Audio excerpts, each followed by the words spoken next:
আলহামদুলিল্লাহ। উপস্থিত হযরত উলামায়ে কেরাম, মুরব্বিয়ানে ইজম, সমবয়স্ক যুবক ভাইরা, দিনের অবস্থা যেহেতু ভালো না, তাহলে মোনাজাত হয়ে যাক নাকি? হ্যাঁ, কি কর বয়ান চলবো একটু। তবে আমার ধারণা এটাই, আমি যদি নরসিংদীতে এখানে বসে থাকতে পারি, আপনারা গ্রামের মানুষ, এলাকার মানুষ যদি আমার আগে দৌড় শুরু করে দেন, এটা বড় দুঃখ লাগে আর কি মনটার মধ্যে। আমি দূরের মানুষ, আমি না আগে যাইতাম, পরে না আপনারা যাইতেন, কিন্তু কাছের মানুষ যারা তারাই আগে চলে গেলেন। অবস্থাটা খুব একটা অনুকূলের না, বৃষ্টি খুব বেশি আসতেছে মনে হয়। দোয়াই হয়ে যাক। গত বছরও আমি বয়ান আপনাদেরকে শোনা গেছিলাম, এবছরও আসছি, হয়তো আল্লাহ পাকের হুকুম বয়ান করতে পারতেছি না। যদি হায়াত রিজেক থাকে, ভবিষ্যতে যদি দেখা হয়। আমার ভাই, হ্যাঁ, এই কমতাছে বাড়তাছে, কি অবস্থা। যাক, বয়ান করতা যাক, আল্লাহ পাকের অশেষ মেহেরবানি, দীর্ঘ 1 বছর পরে দুনিয়ার অসংখ্য মানুষ থেকে যাচাই করে বাছাই করে মুষ্টিময় কিছু আল্লাহর বান্দা বান্দিকে আজ এই পবিত্র মাহফিলে অংশগ্রহণ করার তৌফিক দান করেছেন। এই জন্য সেই মহান প্রভুর দরবারে প্রাণ ভরে প্রাণ খুলে চিৎকার মেরে জোরে সুরে বলি আলহামদুলিল্লাহ। আজকের এই মাহফিল হওয়াতে এই দড়িজাগি এলাকার সকলেই মনে হয় খুশি না? সবাই খুশি? সবাই খুশি। সবাই যদি খুশি হইতো আর সবাই যদি আইতো, এই দড়িজাগি এলাকায় মানুষ এইলি না, বহুত মানুষ আছে। কি কথা ঠিক না? যারা খুশি তারাই আইসি, যারা খুশি না তারা আসতে পারে নাই, আসতে পারবেও না। তারা ফুরা কফাইল্লা। কি কফাইল্লা? ফুরা কফাইল্লা। আর যারা কিছু খুশি কিছু বেজা, তারা অনেকেই আইবেন না, আইতেন না, এই ব্যাপারে চিন্তা ভাবনার মধ্যে ছিলেন। আর অনেকেই আইছিলেন আবার গেছেন যা। কথা ঠিক না? মুরগির উমের ভিতরে যে ডিম গুলি পরে, এটিতে কি হয়? বাচ্চা হয় না? হয় না? বড় হইলে বেচলে পয়সা হইলে কাজে লাগে না? লাগে না? আর যেটি উমের বাইরে ঘুরে থাকে, এটি কি হয়? কাঞ্জা। কাঞ্জা ডিম কোনো কাজে লাগে? বরং ভাঙলে আরো দুর্গন্ধ বাইরিতে থাকে। কথা ঠিক না বেটি? যারা স্প্যান্ডেলের বাইরে, হেরা সবাই কাঞ্জা। যদি কাঞ্জা হইয়া থাকবার চাইতে তাও কামরার কোনো আপত্তি নাই। তবে আমরার পক্ষ থেকে একটা দাওয়াত তারারে দিয়া দেই, আমরা জান্নাতের বাগানের ভিতরে বসে আছি, তারাও আইসা আমাদের সাথে জান্নাতের বাগানের ভিতরে বসে যাক। হইতে পারে কারো জন্য জীবনের শেষ মাহফিল। পারে না? পারে না? গত বছর যারা এখানে বসছিলেন, এই বছর কি সকলেই বসতে পারছেন না? কিছু বিদায় হয়েছে। গুরুস্থানের উদ্যোগে মাহফিল, অনেকেই গুরুস্থানে যায় শুয়ে গেছেন। আগামী বছর কি এভাবে বসতে পারবেন এমন কোন গ্যারান্টি আছে? হইতে পারে না জীবনের শেষ মাহফিল। যদি জীবনের শেষ মাহফিল হয়ে যায়, আল্লাহ পাক এই মাহফিলকে উসিলা করিয়া আপনার আমার জিন্দেগীর সমস্ত গুনাহ খাতাকে মাফ করিয়া পবিত্র বানাইয়া তার জান্নাতের মেহমান বানাইয়া দিতে পারে। জোরে কোন সুবহানাল্লাহ। পারে না? পারে না? এই দুনিয়াতে নবী আসার দরজা আল্লাহ পাক বন্ধ করে দিয়েছেন, ওহী আসার দরজা বন্ধ করে দিয়েছেন। 2টা দরজা বন্ধ করে দিয়া আর 2টা দরজা কিয়ামত পর্যন্ত তার বান্দা বান্দির জন্য খোলা রেখে দিয়েছেন। জোরে কোন সুবহানাল্লাহ। কয়টা দরজা বন্ধ করছেন? 2টা। আর খোলা রাখছেন কয়টা? 2টা খোলা রেখেছেন। একটা হলো মাফের দরজা, আর একটা হলো ওলি হওয়ার দরজা। মুহূর্তের মধ্যে তিনি মাফ করে দিতে পারেন, মুহূর্তের মধ্যে আবার তিনি ওলিও বানিয়ে দিতে পারেন। জোরে কোন সুবহানাল্লাহ। পারে না? পারে না? তার বাস্তব প্রমাণ দেখেন, আল্লাহ পাক তার পবিত্র কোরআনে কারীমের মধ্যে ঘোষণাও জানিয়ে দিয়েছেন, আর রাহমান,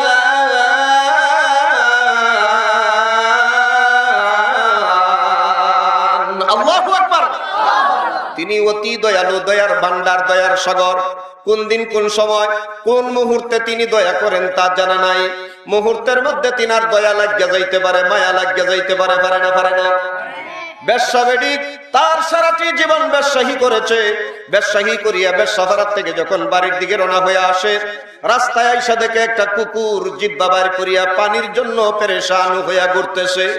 ব্যবসা বেডি মনে মনে কয়, আমার পানির পিপাসা লাগলে আমি যেমন সইতে পারি না, কুকুরটা কেমনে সহ্য করে, তারে একটু পানি কেমনে খাওয়ানো যায়। আশেপাশে লক্ষ্য করে দেখে কোনো নদী নালা নাই, টিউবওয়েল নাই, পুকুর নাই, পানি করতে খাওয়াইবে। একটা মাত্র কুয়া আছে, কুয়াতে পানি তুলবে কেমনে, বালতিও নাই, রশিও নাই। অনেক চিন্তা ভাবনা করিয়া তার কাপড়ের আসলটা লম্বা করিয়া এই কাপড়ের আসলের মাথার মধ্যে তার পায়ের জুতাটা বান্ধিয়া এই জুতাটাই কুয়ার মধ্যে ফেলাইয়া জুতা করিয়া একটু পানি তুললে কুকুরটার সামনে হাজির করিয়া দিয়েছে। আহকামুল হাকিমিন আল্লাহ রাব্বুল আলামিন ডাক দে বলেন, বেশ্যাবিডিরে, আমার তৈরি একটা কুকুরকে মহব্বত করিয়া একটু পানি খাওয়াইয়া দিয়েছস খাতিরে তোর তামাম জিন্দেগীর বেশ্যাহী গুনাহ আমি আল্লাহ মাফ করিয়া তোরে জান্নাতের মেহমান বানাইয়া দিলাম। জোরে কোন সুবহানাল্লাহ।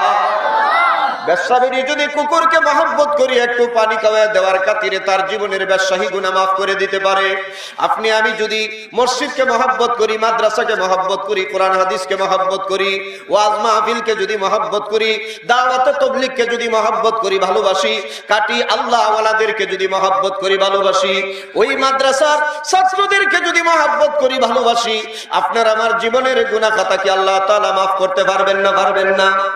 আল্লাহ পাক যদি সারা দুনিয়ার মানুষকে মাফ করিয়া দেন, এতে কি তিনার কৈফিয়ত দেওয়া লাগবে নাকি? আর যদি মাফ নাও করেন, তিনার কি জবাব দেওয়া লাগবে নাকি? তিনি ইচ্ছা করলেই মাফ করে দিতে পারেন। আমার ভাইরা, দুনিয়াতে নবী আসার দরজা বন্ধ, ওহী আসার দরজা বন্ধ, মাফের দরজা বন্ধ হয় নাই। এনি টাইম তিনি মাফ করে দিতে পারেন, এনি টাইম একটা মানুষকে ওলি বানায়া দিতে পারে। জোরে কোন সুবহানাল্লাহ।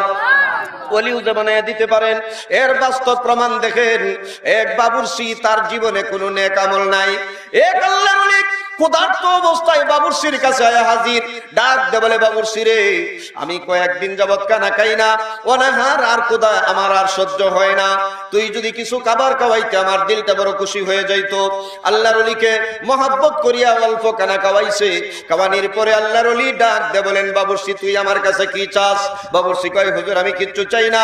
আল্লাহর ওলি বলেন, একটা কিছু চা আমি তোরে দিয়া যাই। বাবুর্চি কয়, না হুজুর আমি কিচ্ছু চাই না। আল্লাহর ওলি বলেন, একটা কিছু না দিয়ে গেলে আমার ভালো লাগে না, তৃপ্তি লাগে না, একটা কিছু চা। এবার বাবুর্চি ডাক দে কয়, হুজুর আমি যেটা চাইবো সেটা দিবেন কিনা আগে ওয়াদা দেন। আল্লাহর ওলি বলেন, বলো চেষ্টা করব দেওয়ার জন্য। এবার বাবুর্চি ডাক দে কয়, হুজুর আমি চাই আপনি যেমন বড় ওলি হয়েছেন, আমাকে এরকম বড় একটা ওলি বানায় তুই যান। জোরে কোন সুবহানাল্লাহ।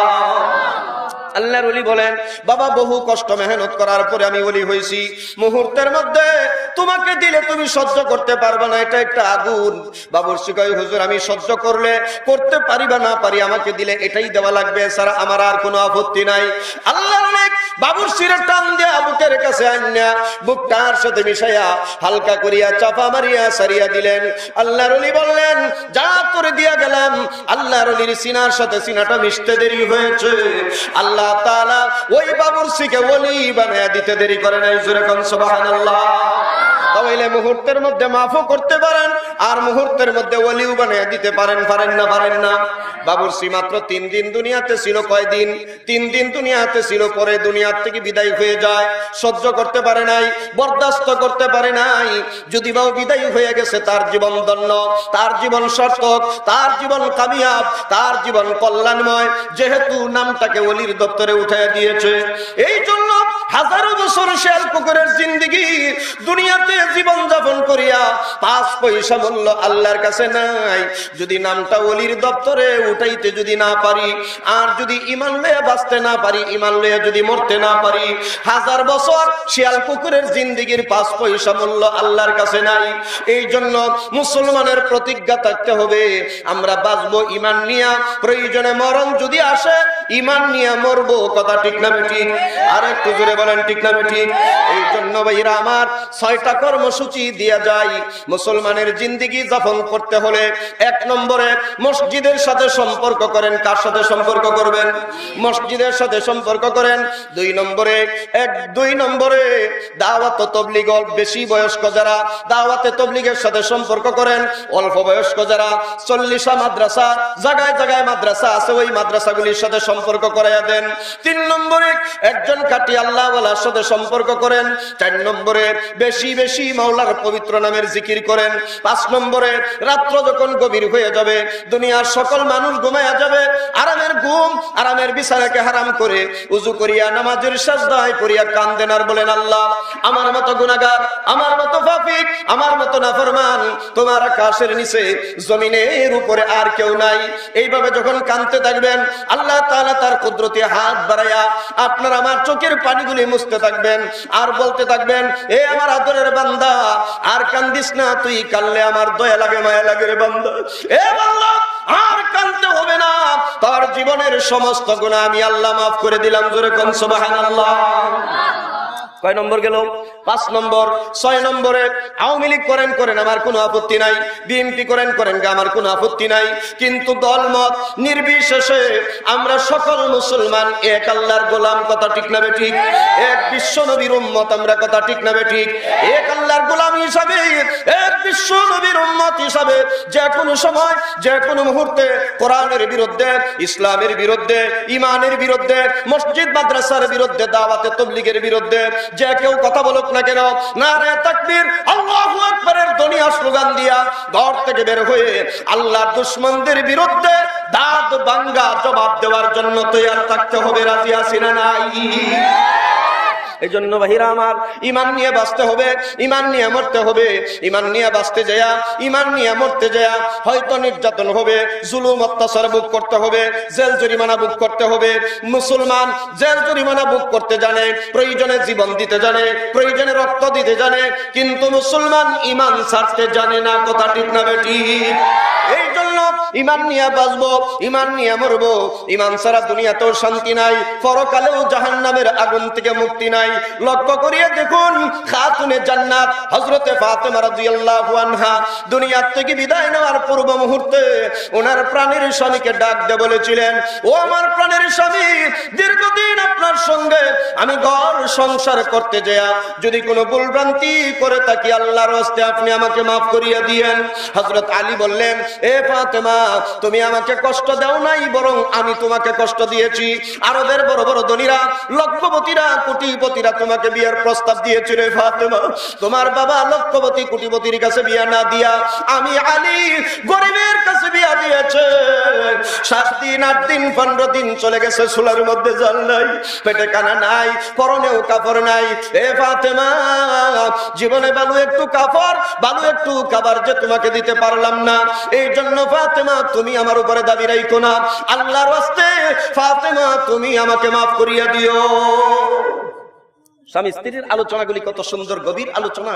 এই আলোচনার পরে হযরত ফাতেমা ডাক দিয়ে বলছিলেন, ও আমার প্রাণের স্বামী, আর একটা কথা বলে যাই, আমি ফাতেমা দুনিয়া থেকে বিদায় নেওয়ার পরে গভীর রজনীতে কম মানুষ নিয়ে আমাকে জানাজা দিয়ে দিয়েন। জোরে কোন সুবহানাল্লাহ।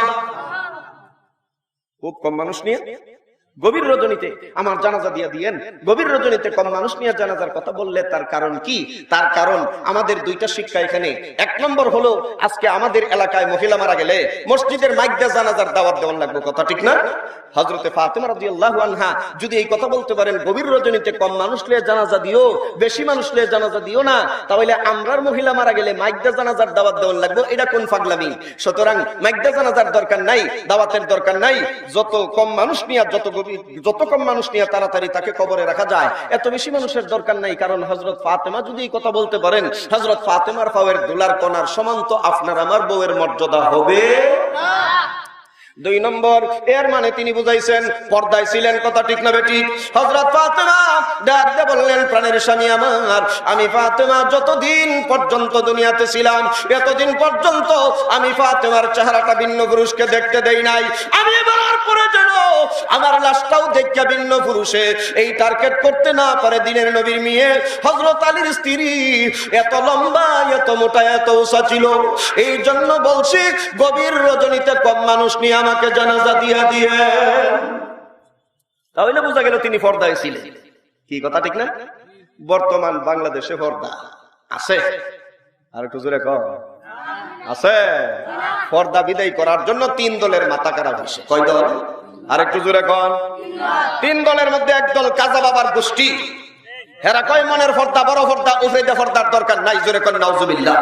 নামাজ পড়া যেমন ফরজ, রোজা রাখা যেমন ফরজ, পর্দা তেমন ফরজ। ফরজার বিরুদ্ধে যে পীর কথা বলে ওই সমস্ত পীরদেরকে গ্যারাক্টা লাড়ি দেয়া কবর থেকে নিচ দিকে পিটাইতে পিটাইতে সমাজ থেকে উৎখাত করা, এটা মুসলমান ইমানদারের দায়িত্ব। কথা ঠিক না ঠিক? 2 নম্বর, আমাদের দেশে সেবা লইয়া আরেক দল আইছে। সেবা আইছে না? আইছে না? আশা নিয়ে আসা, কারিতাস, এনজিও, বেরেক আছে না নাই? যত সেবা কালি আমরা ম্যাডামরা রে দেয়, আমরা রে দেন। কি কথা ঠিক না বেটি? যত সমিতি তারা সব কালি মহিলা দেয়, পুরুষদের কোনো সমিতি নাই। সবাই যদি হইতো তা আমরা রে দেও করল 1 নম্বর। 2 নম্বর, সবাই যদি হইতো 1 টাকা দা 1.5 টাকা নেয় কেন? 3 নম্বর, সবাই যদি হইতো মরা লাশ ঘরতেও কিস্তি দেওয়ার লাগে, কারণটা কি? 4 নম্বর, কিস্তি না দিতালে গর্তে ডেক্সি ফাতিল টাইনা লইয়া জায়গা, কারণ কি? 5 নম্বর, কিস্তি না দিতালে জামাই যেসব ব্যবহার না করে এর চাইতে আরো বেশি খারাপ ব্যবহার এরা করে আমাদের মা বোনদের সাথে। কথা ঠিক না?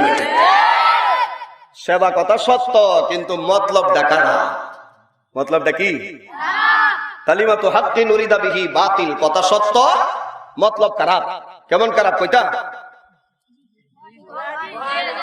কষ্ট হইতেছে আপনারা?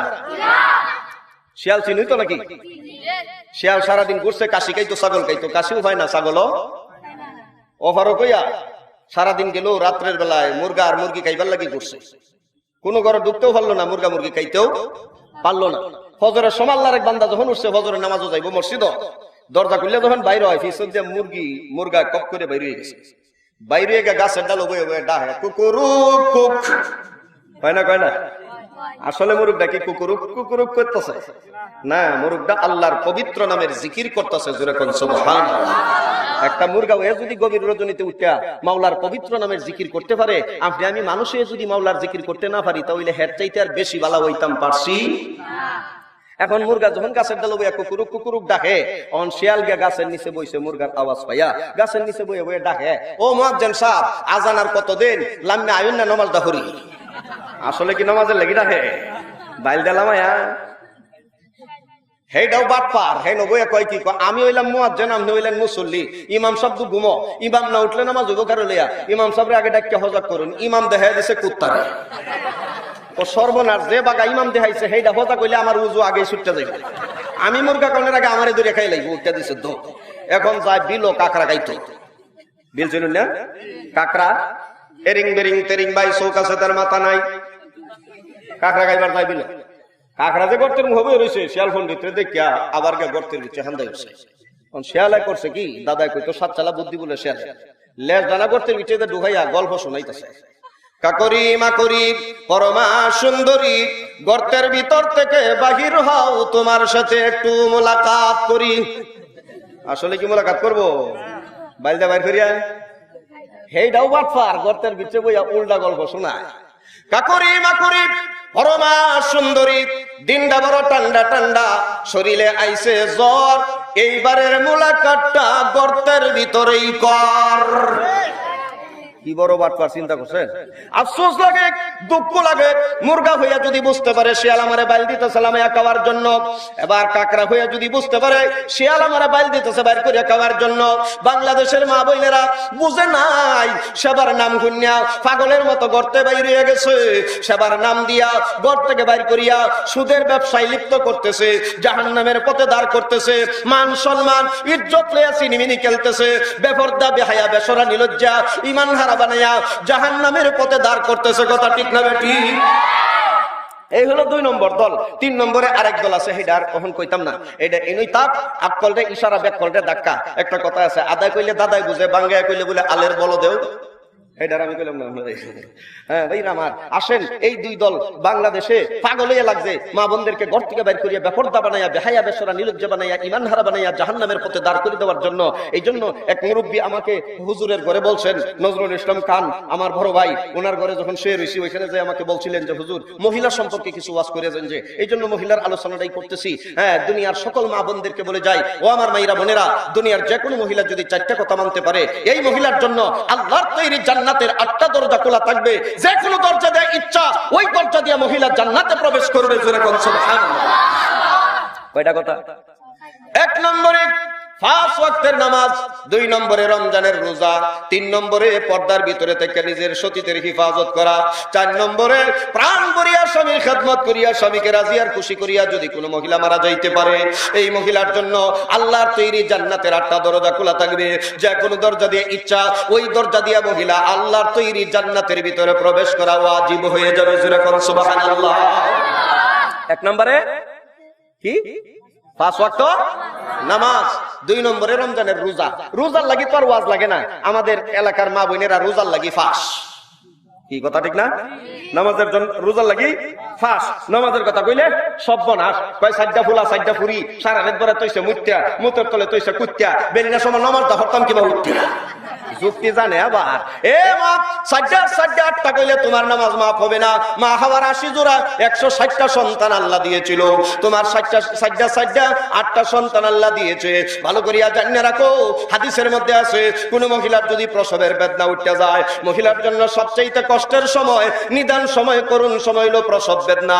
প্রসব বেদনা যদি উঠতে যায়, কমর দিয়ে একটা সন্তান যদি বের হয়ে যায়, এমন সময় যদি মহিলার রক্ত পানি না আসে, আর যদি মহিলার হুঁশ থাকে, জ্ঞান থাকে, ভুল করিয়া গাতা করো, গাতার মধ্যে তুলা দেও, তুলার উপরে সন্তানের মাথা রাখো, রাখিয়া বইয়া বইয়া ইশারা ইঙ্গিতে তুমি নামাজ আদায় করো, তোমার নামাজ মাফ হবে না। তার অবস্থাটা এরকম আর কি। একবার নাকি তবলিগ জামাত থেকে শুনছে বলে ফাগরি বাইন্দা নামাজ পড়লে 1 রিহাতে 70 রিহাতের সব। এই ওয়াজ না শুনিয়া নামাজ কার হইয়া চিন্তা করতেছে 1 রিহাতে 70 রিহাতের সব দাই কিভাবে পাইতাম, ফাগরি রইছে বাড়ি, আনলাম না বানলাম না, দিশা বিশা না ভাইয়া লঙ্গি না খুললা ফাগরি না বান্দা হেন দাদা তার ফরজ গেছে হেডার কবর নাই, কবর হইলো সুন্নাত। তো মহিলার অবস্থা এরকমই, ফরজ নামাজ যায় হেডার কবর নাই, পর্দার ভিতরে তাহা ফরজ হেডার কবর নাই, স্বামীর খেদমতের নামে কবর নাই, কবর হইলো কোনটা রোজা জায়গা। কি কথা ঠিক না? এ মা 1 নম্বরে 5 ওয়াক্ত নামাজ আদায় করো, 2 নম্বরে রমজানের রোজা আদায় করো, 3 নম্বরে পর্দার ভিতরে থেকে নিজের সতীদের হিফাজত করো, 4 নম্বরে প্রাণ ভরিয়া স্বামীর খেদমত করিয়া স্বামীকে রাজি আর খুশি করো। স্বামীর খেদমত করে তো নাকি? আপনারা ইন্দা করে? আমরা ইন্দা উল্টা হল্টা হইতাছে। আগে করতো হের আমরার খেদমত, আমরার করার লাগে হেরা খেদমত, কারণ তারার পাওয়ার বেশি। কি বেশি? কথা কয় না? কি বেশি? পাওয়ার বেশি। পাওয়ার বেশির 3টা কারণ আমি খুঁজে বার করছি। কয়টা কারণ? আরেকটু জোরে কোন। 1 নম্বর কারণ হইল বারবার মহিলা হইতাছে প্রধানমন্ত্রী তারার দলের লোক, ঠিক আছে না? 2 নম্বর কারণ হইল বিয়ার সময় বাপের বাড়ির থেকে টাকা পয়সা জিনিসপত্র লই আয়া বিয়া বইছে। বেটা যদি কিছু কইবার চায়, বেটা বেশি কথা যদি কষ্ট আমার বাপে যে গড্ডা তুললে দিছে এটা হতনে লাগিয়ে দিতাম না, ওইটা কিটা কম। আরেকবার যদি হরতে আমার বাপে যে বিছনাটা দিছে এটা তো হতনে লাগিয়ে দিতাম না। আমি কই যাইতাম, কই সালা শট লাগে তোর কাছে চলে যা, বাপের বাড়িতে আনছে দিকে সে বেটির পাওয়ার। কি কথা ঠিক না? 3 নম্বর কারণ হইল আগেকার যুগে দানের ভিতর থেকে চাউল বাইর করতো কি দিয়া? কথা কয় না? দেখি সারাদিন 1 মন 1.5 মন 2 মন দানের ভিতর থেকে চাউল বাইর করতে ফাউডি লুলা হইয়া যাইতো, কমরটা লুলা হইয়া যাইতো, আতে মসুল্লা ফিসতে ফিসতে আটটি লুলা হইয়া যাইতো, রান্দা বাইরিয়া খাওয়াইয়া মরার মতো হরিয়া ঘুমাইতো। জামাইয়ের সাথে ঝগড়াই কোন সময় করবো, মার্কেট ওই কোন সময় যাইবো, সময় ছিল না। কথা ঠিক না? বর্তমানের নারী গণে স্বামীদেরকে গড়ে রেখে ভালো লাগে না তাদের মার্কেট না করলে, ভালো লাগে না তাদের পার্কে না গেলে, ভালো লাগে না তাদের সিনেমায় না গেলে, সাবধানে তাকিও নারী পর্দার আড়ালে। পর্দার ওয়াজ করেও লাভ নাই, কারণ আমার দাদা বহুদিন পর্দার ওয়াজ করতে করতে কবরও গেছে। আমার বাপেও 50 বছর পর্দার ওয়াজি করছে, আমিও 21 বছর ধরে পর্দার ওয়াজি করতেছি। যতই পর্দার ওয়াজ হইতাছে ততই খালি পর্দা সিরিয়া বিরিয়া খালি বাইর হইতেই আছে। কি কথা ঠিক না? এই জন্য যে পর্যন্ত মা বোনেরা পর্দায় না আসবে, আল্লাহর হুকুম রসুলের তরিকা না আসবে, এই পর্যন্ত মা বোনদের সম্মান ইজ্জত ফিরিয়ে আসবে না। আল্লাহ পাকের হুকুম বিশ্বনবীর তরিকায় যদি চলে, আল্লাহ পাক তার সম্মান ইজ্জত দুনিয়া এবং আখিরাতে বাড়াইয়া দিবে। জোরে কোন সুবহানাল্লাহ। এই জন্য মা বোনদেরকে বলতেছিলাম, ও আমার মায়েরা বোনেরা, দুনিয়ার যে কোনো মহিলা যদি 4টা কথা মানতে পারে, 1 নম্বরে 5 ওয়াক্ত নামাজ, 2 নম্বরে রমজানের রোজা, 3 নম্বরে পর্দার ভিতরে থেকে নিজের সতীদের হিফাজত করা, 4 নম্বরে প্রাণ ভরিয়া স্বামীর খেদমত করিয়া স্বামীকে রাজি আর খুশি করিয়া যদি কোনো মহিলা মারা যাইতে পারে, এই মহিলার জন্য আল্লাহর তৈরি জান্নাত ওয়াজিব হয়ে যাবে। জোরে কোন সুবহানাল্লাহ। সে কোনো দরজা দিয়ে ইচ্ছা ওই দরজা দিয়ে মহিলা আল্লাহর তৈরি জান্নাতে যে প্রবেশ করবে, তার জন্য জান্নাত ওয়াজিব হয়ে যাবে। এই জন্য মা বোনদেরকে বলে যায়, প্রাণ ভরিয়া স্বামীর খেদমত করেন। আল্লাহর নবী বিশ্ব নবীর ঘরে ধন দৌলত, টাকা পয়সা, জাজিমের বিছানা, কাঠ পালং, laptop, dressing table, dressing chair, রঙিন টেলিভিশন, সিডি টিভি কিচ্ছু ছিল না। কিন্তু আল্লাহর নবী বিশ্ব নবীর ঘরটা মুহাব্বত আর ভালোবাসা দিয়া ভরা ছিল। জোরে কোন সুবহানাল্লাহ। কেমন মুহাব্বত ছিল লক্ষ্য করিয়া দেখুন। আল্লাহর নবী বিশ্ব নবীর স্ত্রী হযরতে মা আয়েশা রাদিয়াল্লাহু আনহা বলেন, আমি গ্লাসে পানি পান করিয়া গ্লাসটা রেখে দেওয়ার পরে আল্লাহর নবী বিশ্ব নবী, আমি আয়েশা যেখানে টুট লাগায় পানি খাইছিলাম, আল্লাহর নবী বিশ্ব নবী ওইখানে টুট লাগায় লাগায় পানি খাইছিলেন। জোরে কোন সুবহানাল্লাহ। হযরতে মা আয়েশা বলেন, আমি গোশত বা হাড্ডি খাইছি, খাবো বা রাখবো, এই অবস্থা আল্লাহর নবী বিশ্ব নবী আমার হাত বা প্লেট থেকে গোশত বা হাড্ডিটা নিয়া আমি আয়েশা যেখানে টুট লাগায় গোশত বা হাড্ডি খেয়েছিলাম, আল্লাহর নবী বিশ্ব নবী ওইখানেই টুট লাগায় গোশত বা হাড্ডি খেয়েছিলেন। জোরে কোন সুবহানাল্লাহ। এই ছিল মহব্বত, এই ছিল ভালোবাসা। আল্লাহর নবী বিশ্ব নবী একদিন ডাক দিয়ে বলেন, আয়েশা রে, লও দুইজনে মিললে একটু দৌড় খেলায় কে কার আগে যাইতে পারে। ওই যে দূরে একটা লক্ষ্য বস্তু দেখা যায়, আসলে নবীজির দৌড় খেলা খুব শখ লাগছে না, দুইজনের মধ্যে একটু আনন্দ ফুর্তি লাগানি। হযরতে মা আয়েশাকে নিয়ে নবীজি দৌড় দিলেন। হযরতে মা আয়েশাকে আগে যাইতে নবীজি ইচ্ছা করে একটু সুযোগ দিয়া দিলেন। নবীজি ইচ্ছা করে একটু ডিল মারিয়া ফাঁসে পড়ে গেলেন। হযরতে মা আয়েশা আগে লক্ষ্য বস্তুর কাছে যায় ডাক দিয়ে বলেন, ইয়া রাসূলুল্লাহ, আপনি কিন্তু আমার সাথে দৌড়ায় পারছেন না, আমি কিন্তু আপনার সাথে আপনাকে বাগাইয়া দিলাম। আল্লাহর নবী মুস্কি মুস্কি হাসেন আর বলেন, আয়েশা রে, কেমন বাগানি বাগাইছো এটা তো আমি জানি, আসলে কি বাগাইতে পারছে নাকি? আরেকটু জোরে কোন বাগাইতে পারবো নাকি? পবিত্র কোরআন শরীফের পরে সবচাইতে বড় কিতাব হলো বুখারী শরীফ। ওই বুখারী শরীফের হাদিসের মধ্যে আছে, আল্লাহ নবী বিশ্ব নবীর শরীরে আল্লাহ তাআলা 4000 পুরুষের শক্তি দান করেছিলেন। জোরে কোন সুবহানাল্লাহ। কত হাজার পুরুষের শক্তি? যে বেটা 4000 পুরুষের শক্তি আল্লাহ দান করেছিলেন, এই বেটা বউয়ের লগে দৌড়িয়া ভাগ্য যায়, বেটার যুক্তি আছে নাকি? হযরতে মা আয়েশাকে নবীজি মুস্কি মুস্কি হাসেন আর বলেন, আয়েশা, কেমন বাগানি বাগাইছো এটা তো আমি জানি। আবারও কিছুদিন পরে কয়, ঠিক আছে, আরেকদিন ওই বনে দৌড়ের প্রতিযোগিতা, কে বাগে আর কে জিতে দেখবো না। আবারও কিছুদিন পরে দৌড়ের প্রতিযোগিতা যখন শুরু হয়ে যায়, হযরতে মা আয়েশা বলেন, ওই দিনের তুলনা আমার শরীরটা ভারী লাগতেছে, ওজন লাগতেছে। আল্লাহ নবী বিশ্ব নবীর সাথে আমি দৌড়ায় পারলাম না। আল্লাহ নবী আগেই চলে গেছেন। আমি আয়েশা হাঁপাতে হাঁপাতে যখন নবীজির কাছে গেলাম, নবীজি ডাক দিয়ে বলেন, আয়েশা রে, ওই দিন যে তুমি আমারে বাগাইছিলা, আজকে আমি বিশ্ব নবীও তোমারে বাগাইলাম। জোরে কোন সুবহানাল্লাহ। এই ছিল মহব্বত, এই ছিল ভালোবাসা, এই ছিল তাদের দাম্পত্য জীবন। আল্লাহ নবী বিশ্ব নবী একদিন ডাক দিয়ে বলেন, আয়েশা রে, আমার একটু গোসল করায়া দিবানি। কি করাইতো? গোসল। আমরা রে দায়িত্ব করায়া, হ্যাঁ, যদি মাঝে মধ্যে একদিন কম যায় দেও না, একটু শরীরটা মর দেয়, কেরে আত্রা হয়েছে, লুলা হয়েছে নাকি? ও হরি শরীর আগে গোসল আনি লাগবো, মর গেল, মরলে বলে আহেরি গোসল করাইবো, থাকতে না। এ মা, স্বামী বলার পরে যদি, স্বামীর মা বলার পরে যদি মনের আনন্দে তুমি গোসলটা করাইয়া দিতা, শরীরটা মরাইয়া, আল্লাহর নবী বলেন 70 তোলার রূপা দান করার সব এই মহিলাকে দান করিয়া দিত। জোরে কোন সুবহানাল্লাহ। স্বামী বলে নাই, মহিলা মনের আনন্দে বলতেছে, স্বামী আমার, আসেন শরীরটা মরাইয়া গোসল করাইয়া দেই। আল্লাহর নবী বলেন 7 তোলা স্বর্ণ দান করার সব এই মহিলাকে আল্লাহ দান করিয়া দিত। জোরে কোন সুবহানাল্লাহ। আল্লাহ নবী বিশ্ব নবী একদিন ডাক দিয়ে বলেন, আয়েশা রে, আমার একটু গোসল করাইয়া দিবানি। হযরতে মা আয়েশা বলেন, হ্যাঁ হুজুর, আসেন, আমি তো তৈয়ার আছি গোসল করানোর জন্য। আল্লাহ নবী বিশ্ব নবীকে বসার জন্য একটা তক্তা বা একটা জলচকি আইনা দিয়েছেন। আল্লাহ নবী বিশ্ব নবী তক্তা বা জলচকির উপরে উঠতে যখন বসেছেন, এই অবস্থায় আল্লাহ নবী বিশ্ব নবীর মাথার মধ্যে যখন পানি ঢালছেন, হযরতে মা আয়েশা লক্ষ্য করে দেখেন গোসলের পানির মধ্যে রক্তের মতো কি যেন দেখা যায়।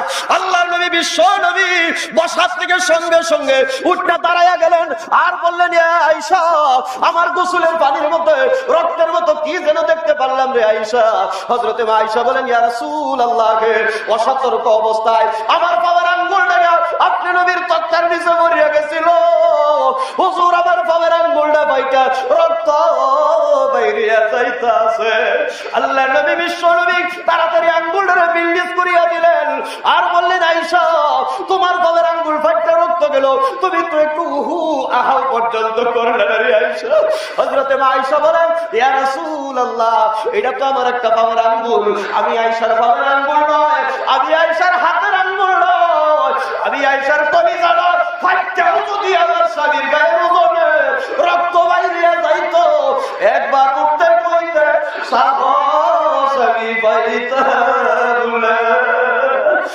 ছিল মহাব্বত, এই ছিল ভালোবাসা। আমার ভাইরা, এই ছিল তাদের দাম্পত্য জীবন। এই জন্য ভাইরা আমার, যে ঘরে স্বামী আর স্ত্রীর মধ্যে মিল আর মহাব্বত আর ভালোবাসা আছে, এই ঘরটা হলো বেহেশত। আর যে ঘরের মধ্যে মিল নাই, মহাব্বত আর ভালোবাসা নাই, এই ঘরটা হলো জাহান্নাম। জুড়ে কন্যা নাউজুবিল্লাহ।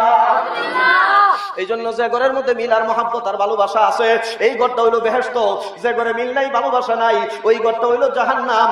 এই জন্য স্বামী স্ত্রীর মিল, মহাব্বত আর ভালোবাসা, এটা জান্নাতি নিয়ামত। আল্লাহ নবী, বিশ্ব নবীর ঘরে ধন দৌলত ছিল না, কিন্তু মহাব্বত আর ভালোবাসার অভাব ছিল না। সুবহানাল্লাহ। ধন দৌলত করতে আইব, হযরত মা আয়েশা বলেন, একটু শুকনা গোশতের টুকরা, একটু শুকনা রুটি, এক গ্লাস পানি খায়া মাসের পর মাস চলে গেছে, চুলার মধ্যে দাম নাই, পেটে পরনেও কাপড় নাই, তারপরে স্বামী স্ত্রীর মহাব্বত আর ভালোবাসার অভাব নাই। সুবহানাল্লাহ। হযরত মা আয়েশা বলেন, আবার বৃষ্টি আইতেছে।